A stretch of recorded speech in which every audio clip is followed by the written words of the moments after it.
Assalomu alaykum hurmatli yurtdoshlar, hurmatli kuzatuvchilar.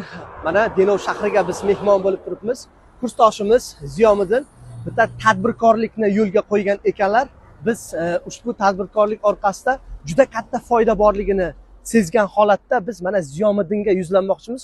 Ushbu tadbirkorlikni mana bizni kuzatayotgan kuzatuvchilarga qanaqa yengilliklari bor? Assalomu alaykum avvalambor kuzatuvchilar. Yengilliklar shundan iboratki, bu mahsulotimizni yetkazib beramiz. Har bir tuman, har bir viloyatda o'zimizda agentlarimiz bor. Yetkazib beramiz. Yetkazib berish xizmatlarimiz mutlaqo tekin. Hurmatli kuzatuvchilar, mana shu qurtlarni ko'ryapsizlar. Bu qurtlar Xonjiza Sangardagi qurtlari. Undan tashqari mana pistalar, turli xil pistalari bor. Qisqa qilib aytganda, Ziyo chaqchuqlari juda ham a'lo darajada o'zlari ishlab chiqaryapti ekan. Hurmatli kuzatuvchilar, agar ushbu xizmatlarimiz kerak bo'ladigan bo'lsa, arzon narsaga, ya'ni sifatsiz narsaga aldanmasliklaringizni xohlasalaringiz, pastda nomerlar qoldiramiz. Ushbu nomerlarimiz orqali qo'ng'iroq qiling. Biz sizlarni kutib qolamiz.